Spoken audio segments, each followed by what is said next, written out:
Good morning বন্ধুরা, welcome to another blog of মন মেথুস lifestyle blog. আশা করি সবাই খুব ভালো আছো, সুস্থ আছো। আমিও এখন মোটামুটি ভালো আছি। তো আজকে প্রথমেই তোমাদের যেটা দিয়ে শুরু করব সেটা হচ্ছে, আজকে আমি একটু বাজার করে এলাম। ছেলে স্কুলে গেছে, ওর আজ থেকে পরীক্ষা শুরু। আর তাড়াতাড়ি চলে আসবে, 11:50 ছুটি। ওর আস্তে আস্তে ওই ধরো 12:30 কি পৌনে একটা ম্যাক্স টু ম্যাক্স এটা হবে। তো তার মধ্যে আমাকে সব কিছু সারতে হবে, মানে রান্নাটা অন্তত সেরে নিলে কি হবে বলো তো, পরীক্ষা দিয়ে আসবে তো একটু ক্লান্ত থাকবে। তো এলে হবে কি, ওকে চটপট খেতে দিয়ে দিতে পারবো। তো বাজার করে এনেছি, এতক্ষণ ধরে সব ধোয়াধুয়ি কমপ্লিট করলাম। কি কি বাজার করেছি তোমাদের দেখাই। এই দেখো, আজকে শুধু মাছ মাংসই এনেছি, ফ্রিজে বাকিবাদ সবজি আছে। এটা হচ্ছে চিকেন এনেছি, কাতলা মাছ, লোটে মাছ, মৌরলা মাছ, আর এনেছি মাছের তেল। আজকে সবগুলো রান্না করব না, কিছু কিছু রান্না করব। আর ওর বাবাও আজকে আসবে, যেহেতু শুক্রবার ওর বাবা রাতে আসবে, ওর বাবার জন্য একটু করতে হবে। তো ভাবছি আজকে চিকেনটা করে ফেলি, বাকি ভাতগুলো সব রেখে দেবো, অন্য অন্য দিন এক এক দিন এক একটা করবো। আচ্ছা, আর এদিকে ব্লিঙ্কিট থেকে কিছু জিনিস নিয়ে এসেছি, কারণ ভুলে গেছিলাম আনতে। কি কি এনেছি তোমাদের দেখাই। এখানে 2 প্যাকেট দুধ এনেছি, আমুল গোল্ড, যেটা এটাই আমি ইউজ করি। আর আছে হচ্ছে দই, পনির, এর মধ্যে আছে একটা কাশ্মীরি রেড চিলি, টোস্টি, পোস্ত, একটু আলু পোস্ত করার ইচ্ছা আছে, পনির 2 প্যাকেট। আচ্ছা, এটা হচ্ছে পাউরুটি। আর মোস্ট এসেনশিয়াল আমার মৌরি। এই এই হচ্ছে ব্লিঙ্কিটের জিনিস। এই মৌরিটা আমি খাই, মানে এটাই আমার এনার্জি দেয় আর কি বলতে পারো। হঠাৎ করে মৌরি খাওয়ার ভীষণ নেশা হয়েছে। খাবার দাবার খেলেই একটু করে মৌরি খাই, বা যখন দেখি খুব কাজের চাপ তখন একটু করে মৌরি খাই। এটাই চলছে আর কি, অনেক দিন ধরেই চলছে। সবাই খুব বকাবকি করছে, হ্যাঁ এতটা করে মৌরি খাস, তোর ইয়ে হবে, এই হবে, ওই হবে, পেটে এই সেই বলেই যাচ্ছে, মা বিশেষ করে। আর আমার বড়, এই দুজনেই তো আছে শাসন করার, তাই না?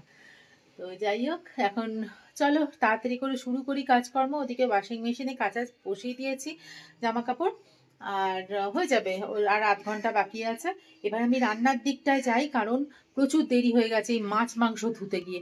তো চলো রান্নাটা শুরু করি, তোমাদের সঙ্গে গল্প করতে করতে করবো, তাহলে তাড়াতাড়ি হয়ে যাবে আর মুডটাও ফ্রেশ থাকবে। তো চলো রান্নাটা শুরু করি। ও আরেকটা জিনিস আছে দেখো, এইটা না দুধ কেটে গেছিল, তা ওই জল ঝরিয়ে রেখেছি, এটা দিয়েও কিছু একটা বানাতে হবে, বুঝলে। তো চলো, আজকে চাপ আছে, রান্নাটা তাড়াতাড়ি শুরু করে দিই। দেখতে থাকো ব্লগটা, কেমন লাগলো জানিও কিন্তু অবশ্যই কমেন্ট করে। আশা করি তোমাদের ভালো লাগবে। তো দেখতে থাকো ব্লগটা। সব মাছ মাংসগুলোকে ধুয়ে ভালো করে নুন হলুদ মাখিয়ে রেখে দিচ্ছি। কারণ কি বলো তো, একসাথে তো সব করব না, এক একদিন এক একটা করব। আর এই নুন হলুদ মাখানো থাকলে বেশ ভালো থাকে। তো আজকে ভাবছি মাংসটাই করে ফেলি।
পেঁয়াজ টমেটোটা ভালো করে ভাজা ভাজা হয়ে গেলে এর মধ্যে দিয়ে দিলাম হচ্ছে আদা, রসুন আর কাঁচা লঙ্কা বাটা।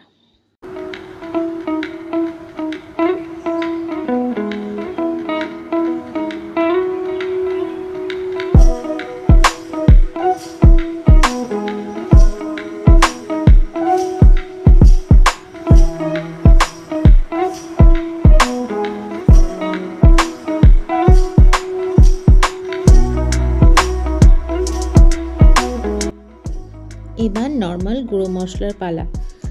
ধনে গুঁড়ো, জিরে গুঁড়ো, কাশ্মীরি লঙ্কা গুঁড়ো দিয়ে এবার ভালো করে কষিয়ে নেব। এই যে রান্না ব্যাপারটা, এটা কিন্তু আমাদের মেয়েদের একটা জন্মগত ব্যাপার, তাই না বলো?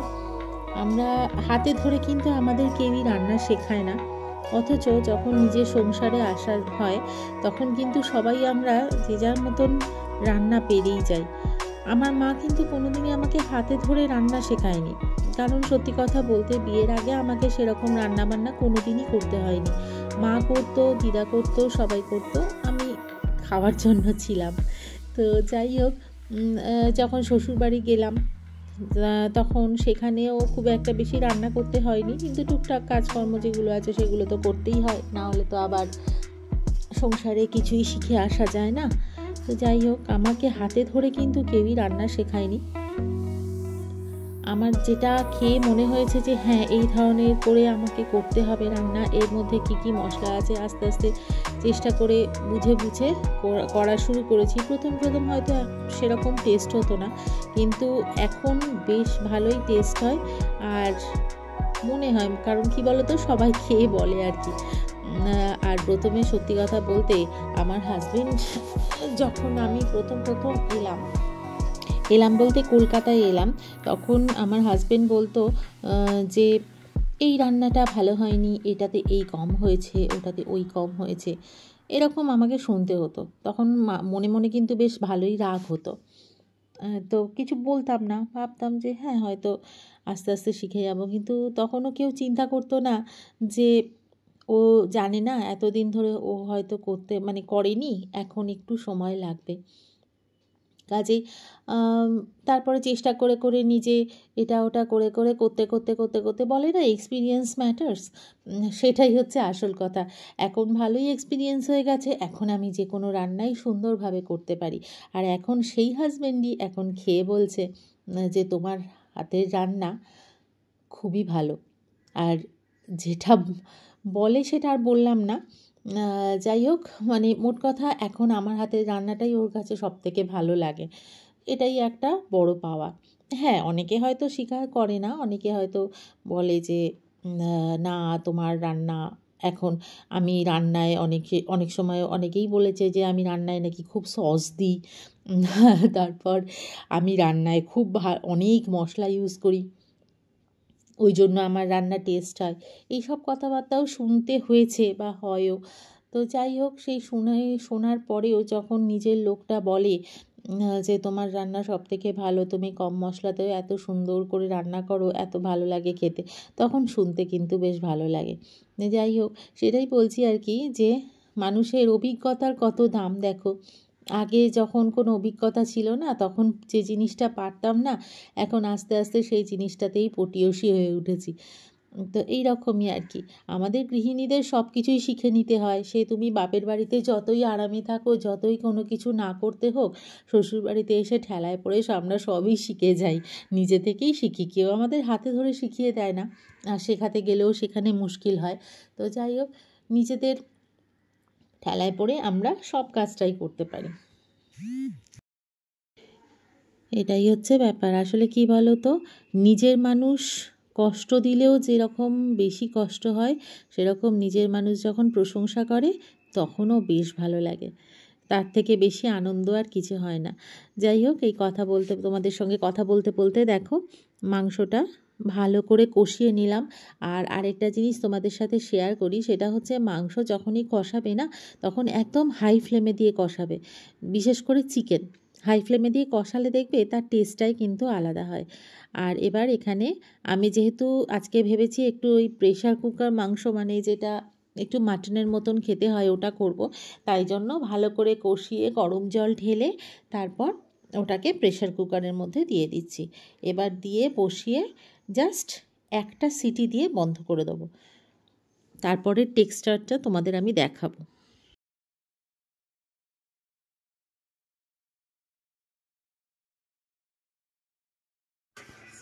এখন বাজে 2টো, ছেলে চলে এসেছে আর আমারও সব কাজকর্ম শেষ, ওর খাওয়া দাওয়া হয়ে গেছে ছেলে। এবার আমি শুধু পুজো করব, চান হয়ে গেছে, পুজো করব, তারপর খাবো। দেখি পরীক্ষা কেমন হয়েছে জিজ্ঞেস করে।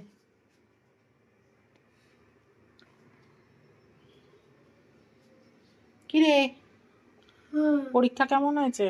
ভালোই হয়েছে। ভালো হয়েছে? নাম্বারটা কি ভালো আসবে? হ্যাঁ, প্রতিবার তো ভালোই আছে। হ্যাঁ, প্রতিবার ভালোই আসে, তাও একটু জিজ্ঞেস করলাম।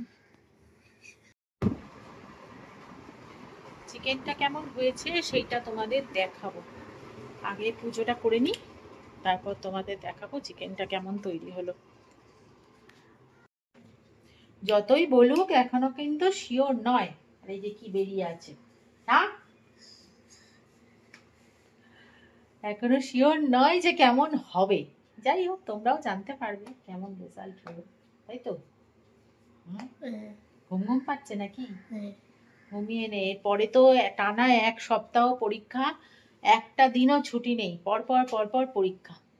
আজকে আর কালকে পরশু একটু রেস্ট পাবে, তাও দুদিনে একদম 7 দিনের পড়া তৈরি করতে হবে। চলো আমি পুজোটা করে নিই, তুই ঘুমো, পুজোটা করে তারপর খাবো। আর হ্যাঁ, আর চিকেনটা কেমন হয়েছে সেইটা তোমাদের আবার দেখাবো।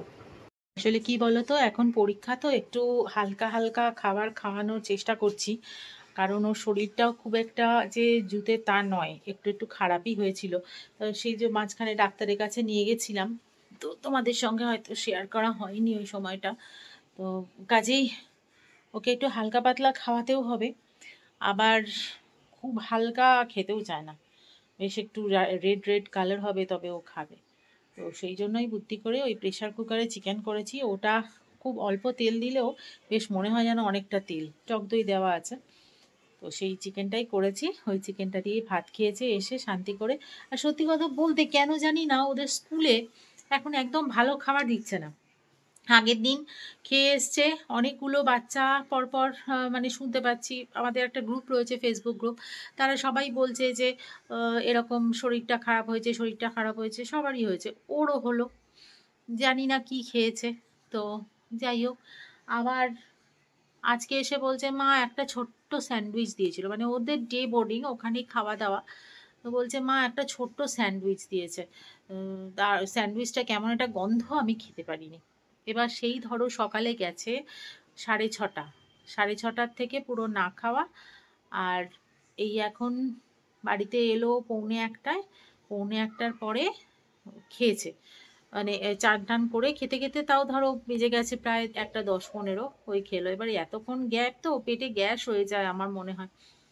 তো যাই হোক, এই সেশনটা শেষ হলে, পেরেন্ট টিচার্স মিটিং হলে আমি কথা বলবো যে কি ব্যাপারটা হচ্ছে, কেন হচ্ছে, এটা একটু দেখতে হবে। ডে বোর্ডিংয়ে দিয়েছি, দেওয়ার পর এখন আমার একটু চিন্তা হয়ে যাচ্ছে। তো স্কুল কিন্তু এমনি স্কুল হিসেবে খুবই ভালো, ও যে স্কুলে পড়ে বেশ ভালো স্কুল, আর বেশ দামি স্কুল বলতে পারো, কলকাতার মধ্যে 3 নম্বর ওদের পজিশন। তো দামি স্কুল, ভালো স্কুল হলেও যে সব ফেসিলিটি যে ভালো হয় সেটাও নয়। যাই হোক, দেখি, এখন ব্যাপারটা তো সর্ট আউট করতেই হবে, কারণ ধরো আবার এই 1-1.5 মাস বাড়ি থাকার পরে বেশিরভাগ সময়টাই তো স্কুলেই থাকে। তা স্কুলের ওপরেই আমাদের ভরসা করে ছেড়ে রাখা। ওরা ওখানেই ব্রেকফাস্ট করছে, ওখানেই লাঞ্চ করছে, ওখানেই একটা বাস টিফিন খাচ্ছে, খেয়ে বাড়ি আসছে। এবার নিউট্রিশনের দিকটা যে কিভাবে কি খেয়াল ওরা রাখছে সেটা আমরা কিন্তু গার্জেনরা জানতে পারছি না। তো সেইটা জানার চেষ্টাটাই এবার আমাকে একটু করতে হবে। দেখি কে ডায়েটিশিয়ান আছে, সেসব কথাবার্তা বলবো। লাস্ট পেরেন্ট টিচার্স মিটিং যেটা হবে, যেটা ওদের খাতা দেয়, সেটাতে গিয়ে আমি কথা বলবো যে কি ব্যাপার হচ্ছে। আর ব্যাস এইটাই। এখন চলো পুজোটা করে নিয়ে নিজে খাওয়া দাওয়া করি, করে তারপর আবার একটু রেস্ট নিয়ে আবার ওর পেছনে পড়বো। আজকে ওর বাবাও আসবে, তার জন্য কিছু একটু ভালো মন্দ বানিয়ে রাখতে হবে। কি বানাবো সেটাই ভেবে যাচ্ছি বসে বসে। চলো দেখতে থাকো ব্লগ, আশা করি ভালো লাগবে। আর এই দেখো, এবার তোমাদের দেখাই চিকেনটা কেমন হয়েছে। এই যে একেবারে লাল টকটকে সুন্দর লাল লাল ঝাল ঝাল চিকেন, সেরকম বেশি কিছু মশলাও নেই, একদম হালকা মশলায়। বন্ধুরা একবার কিন্তু তোমরা এরকম করে ট্রাই করতে পারো, চিকেনটা এইভাবে করে দেখবে, খেতে কিন্তু দারুণ লাগবে আর খুব হেলদি। কি ভাবছো ভূত? ভূত না, এটা আমি। তোমরা আবার দেখে ভয় পেয়ে যেও না, দাঁড়াও দেখাচ্ছি। এটা হচ্ছে শীট মাছ। এই যে মুখটা অনেকটা ফ্রেশ হয়েছে কিন্তু। এটা এই যে আমরা গেছিলাম, এটা হচ্ছে চারকোল শীট মাস্ক। এটা পলাশি গেছিলাম না, পলাশির ওই সামনে যে ইয়েটা হয়েছে শপিং মলটা, ওখানে এটা বিক্রি হচ্ছিল। আমি অনেকগুলো শীট মাস্ক কিনে এনেছি, কারণ কি বলতো এখন তো আর ওই নিয়ম করে পার্লারে যাওয়া এই জিনিসটা হয় না। তো এই শীট মাস্কগুলো দিয়ে দেখো স্কিনটা কিন্তু বেশ ভালো হয়েছে, দেখেছ?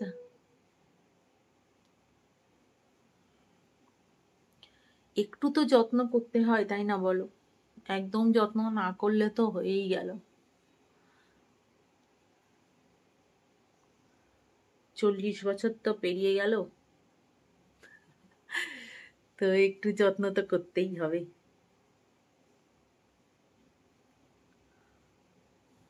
বেশ ফ্রেশ লাগছে, কিন্তু এখন 24 ঘন্টা মুখে কিছু সাবান বা কোনো ক্রিম ইউজ করা যাবে না, এরকমই থাকতে হবে। এটা কিন্তু বেশ ভালো জিনিস। চলো সন্ধেটা এবার দিয়ে দিই। রক্ত হওয়ার দায়িত্ব নিয়েছে, রক্তের দায়িত্ব নিয়ে নিয়ে চলে এসছে কত কি দেখো। এই যে কুলেখাড়ার রস, এই যে এখন যেরকম ক্লিয়ার আছে না, এটা ফ্রিজে থাকলে ওপরে কি সব পড়ে যেন। এই যে বিট আর মুরগির ডিম, দেশি মুরগি। ও আবার দেশি মুরগির ডিম। খোলো দেশি মুরগির ডিম।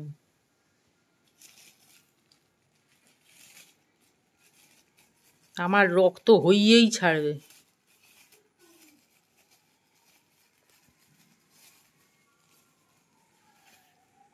এই যে দেশি মুরগির ডিম,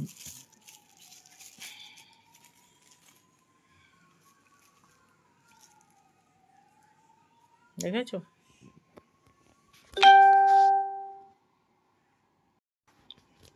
রক্ত না হয়ে কোথায় যাবে, রক্ত হতেই হবে। আর বলছে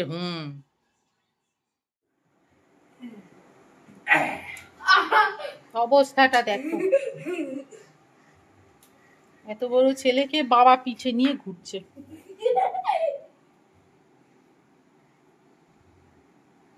কি অবস্থা!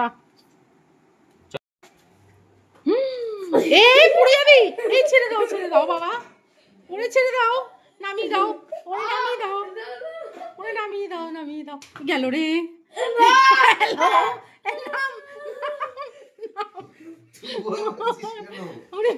তো বন্ধুরা আজকে এই ব্লগটা আপাতত এই পর্যন্তই। এই দেখো ছেলে এখন বাবার সাথে আনন্দ করবে, বাবা এক সপ্তাহ পরে এসেছে। যদি ব্লগটা ভালো লেগে থাকে তাহলে অবশ্যই কিন্তু লাইক কমেন্ট শেয়ার মাস্ট, আর আমার চ্যানেলটা সাবস্ক্রাইব করে আমার পাশে থেকেও খুব তাড়াতাড়ি আবার তোমাদের সঙ্গে দেখা হবে। টাটা।